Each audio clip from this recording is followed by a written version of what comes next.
Guys, it is the Raw wrap-up. Mike Sorg at Sorgatron on the Twitters here in the Mayhem Studios in Pittsburgh, PA. Joining me from Poughkeepsie, New York is Mad Mike. How you doing, sir?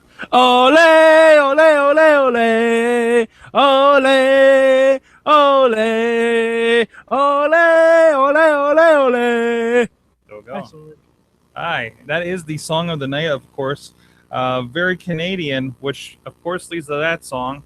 Well, there's a reason. I was also doing the dance of the night. And Eamon also joins us from San Antonio, Texas, the great commentator for Inspire Pro Wrestling, sir. If he's with us. He's not ready yet. If he hears us. Hello. This is the part where you introduce yourself. Hi. Are we live? Yes, we're live. Hi, I'm Eamon to Please. Eamon on the Wrestling Mayhem show, making it on a Raw after show because I actually want to be on this after show, and I'm excited to talk about what we just watched. I'm happy. Yes. Well, of course, Mad Mike was kind of serenading us into the show with the Sami Zayn action. What were your thoughts on Sami Zayn, I guess, re-debuting, whatever you want to call it, as the special guest, introduced by Bret Hart, of course? I think debuting, like, I don't know if this will be a permanent debut for Sami Zayn. I think this was because he's been on Raw before to promote NXT and stuff like that. But I think this was a very special moment for Sami. I think it validates NXT. I think it validates him. I think it was a really special moment, and I think WWE is smart to capitalize on the moments, being that they're in Montreal. We're doing this thing where John Cena has an open challenge. Why not do this? Why not give this guy an opportunity? And it did, I think, a great job to promote the upcoming takeover. And I was really happy with it. Obviously Sami Zayn seemingly did. We're not sure exactly, but apparently he did get somewhat injured during the match. The referee kind of threw up the X, so it seems legitimate. But I actually think the injury kind of made the match better because it told a good story, right? Yeah, it's so interesting. Bobby F. J-Town also joins us. He's booting up. He'll be with us in a second here as well. Hey, Bobby, we are live with the show, rolling with it. Hi, everybody. You gotta be louder than that, Bobby. Hi, everybody. There he is. But we're talking about Sami Zayn and John Cena tonight. What did you think of that, Bobby F. J-Town? I loved every bit of Raw tonight. That was like the cherry on the top of Raw. It was a good match for Sami, even though he didn't win, which we all kind of figured he wasn't going to win. But there was a thought. I think there was a thought in people's heads, could they do this? Yeah, and it showed that he belongs on the main roster right now. It was good stuff. It did take 2 AAs and an STF. And a bum shoulder now. Yeah. I think this was the most compelling of Cena's open challenges so far. Yes. It was the most compelling Sami Zayn match I've seen in a while, too. And it took how many weeks to do it? Because he had to build the concept. So, a lot of, they'll never give this guy, or at least we'll get a good match. I know you guys were unhappy about how they treated, Dean Ambrose in this. Didn't they have a Dolph Ziggler one as well? No, but they had Stardust and guys like that. It's they're not taking it. It's clear that it's just a vehicle to set up Cena as a fighting champion or whatever. But Barrett one of them too. Barrett as well, yeah. It was pretty much everyone from the IC title match that wasn't Ziggler or R-Truth. Mm-hmm. Or Daniel Bryan. Or Daniel Bryan, yeah. That's true. Moving on, because there is so much. Can we talk about tag team wrestling right now? That was fantastic. The New Day is one of the most over things in WWE right now. The New Day is so excited that they wouldn't have said that a month ago. Yeah. Victorious! I lost my mind when they did that. They were celebrating for a legit 2.5 hours that they won their match. Yeah, that they kept popping up on Raw. It was great. It's cool. We're reminding there's more people than Randy Orton, the Authority, and John Cena throughout the night, right? Mm-hmm. There was something interwoven with tag team wrestling going on. You got Cesaro and Kid doing some great stuff. I thought it was a great night for tag team wrestling in general. Not so great for divas, unfortunately. No, I think it was great for divas. I mean, Hey, we got a Diva Tag feud, Sorg. That's true. we got an actual feud. We do, and I like the idea of Tamina with Naomi there, and the family connection. Married in, but still, it works. Mm-hmm. Yeah, but still, that blew our minds when she actually mentioned that they are related now because she married into the Inouye family. So it's fantastic. It's going to be really fun. I just hope Tamina doesn't try to do a Superfly Splash again.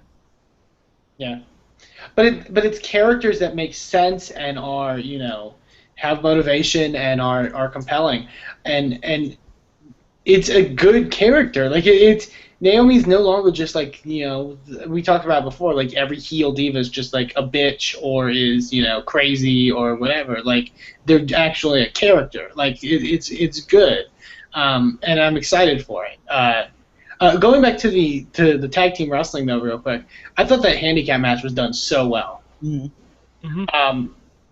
Not to dwell on old stuff, but I think one of my big talking points, I think, from a while ago was when they did, I believe it was John Cena against Cesaro and Tyson Kidd, and Cena kind of beat Cesaro and then beat both of them. It makes sense, the fact that, you know, the New Day are the tag team champions, and it's a 3-on-2 match, and Randy Orton and Roman Reigns don't like each other. So, of course, the New Day should win. That makes sense. You know, just because they aren't, you know, main event level guys doesn't mean that it's not logical for them to win. And I was so happy that they gave the win to the New Day. That's so intelligent. And it doesn't hurt Randy Orton. It doesn't hurt Roman Reigns. It's, you know, it tells the story. Yeah, I mean, also, just the fact with how happy their New Day was. Like, they're happy right after the win. They went backstage, and they were like, "We told you we could do it, Kane!" Like, they were shouting at Kane, saying that they could do it as he was walking by. Kane stopped. Yeah, he stopped and just was flabbergasted. Then they had another celebration lifting Big E up in the back. And then instead of a Sami Zayn promo, we got a New Day promo. Like, it was fantastic. It was really, really great. Awesome stuff. Anything else that stuck out from the night?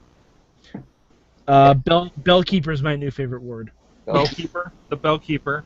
Yes. With also, a fancy new table just for his new position. Also, Lana is slowly converting to being an American after she started fandangoing. You know, I talked about this, and I did not foresee the fangoing. Probably last Thursday's Mayhem Minute, I talked about this concept of Lana coming around to America and becoming a fan favorite. And I'm telling you, by midsummer, we're going to see her in the Red, white, blue bikini. Yeah, red, white, and blue bikini. It's going to happen. You know what? You know what would be really great if she went to Sergeant Slaughter to ask how to become an American citizen. Or even better, Hacksaw Jim Duggan. Yeah, but once you let that... Jack Swagger. Oh, there you go. Jack Swagger. I really hope that they, when the turn does happen, I hope they do find something really good for Lana or CJ Perry or whatever. I hope that she doesn't become the Ricardo Rodriguez. And, like, I'm randomly managing Rob Van Dam for no reason. And if I wear his T-shirt, it's okay. No, Yeah. but Once you let that Russian out of the bottle and it becomes American, you can't put that Russian back in. Because Lana's a character that has to be linked to somebody like Rusev. You know what though? Worked for Nikolai Volkov. Did he become American? Yeah, he became an American yeah, citizen. he became an American. Well, yeah, but he citizen. still had his Russian accent and everything, though. But Yes, I don't think you're going to de-Russian her. Well, my thing is like her role as a manager is a lot like Paul Bearer. You know, Paul Bearer, you have him either with Kane or with the Undertaker or against one of them. Like he's a kind of character that has to be linked to that. You know, same with I'm trying to think of another example. Well, that's why Swagger's perfect. Yeah. Like, because Swagger is almost exactly the polar opposite of Rusev. Yeah, you need an American character. And Swagger needs a mouthpiece. Like, remember how good Swagger was with Zeb Coulter? Oh, perfect. Yeah, Perfect. this is that, but way better. And now Zeb's buried in the desert or something. Oh, Zib's dead, baby. Zib's dead. Hey! Help me out of this freezer! On that note, I think we covered most of the main things here tonight with Did we talk about Dean Ambrose? I came in late. Dean Oh yeah, Ambrose. we should mention, the change to the Payback main event. Ending Jeez. Raw with Dean Ambrose, like, putting Randy Orton in dirty deeds. It ended perfectly. That's how you book Dean Ambrose. Yeah.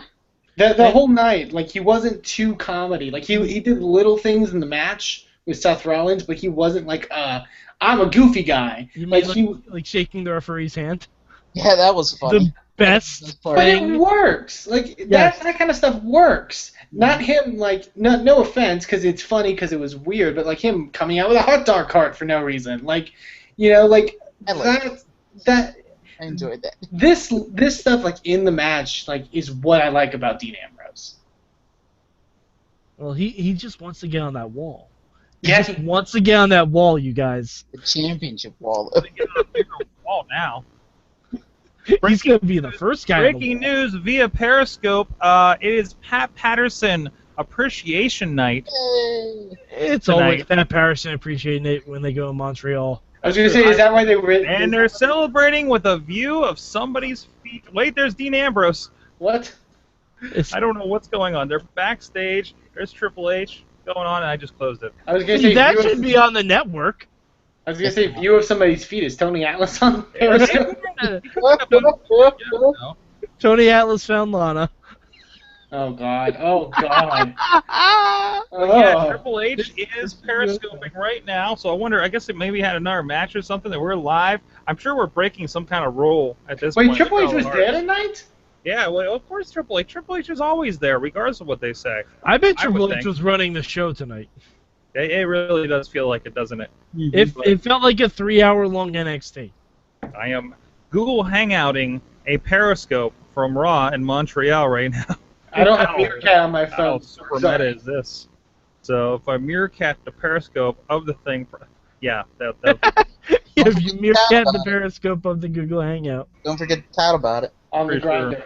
don't forget Oh, to tap God. about it. Yeah. Stop touting. But no, this was.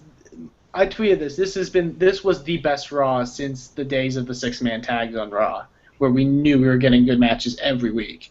Mhm. Like, this has been the best Raw since then. This was the best Raw of the year. I think it was better than the After Mania Raw. Oh, really yeah. was. Certainly. Well, let us know what you thought of tonight's Raw, this week's Raw, and check out everything going on WrestlingMayhemShow.com, live.WrestlingMayhemShow.com, about 9 p.m. Eastern Time. And on every Tuesday night, you can join us in the chat room. Or please check out our friends, BoldPittsburgh.com, PittsburghWrestling.com, and SliceOnBroadway.com. Check out Inspire Pro Wrestling to hear more of Eamon's voice over there, and, of course, everything else going on. So much more. SorgatronMedia.com. Thank you, everybody, for joining us, and we'll see you guys next time on the wrap-up and other fine Wrestling Mayhem Show shows.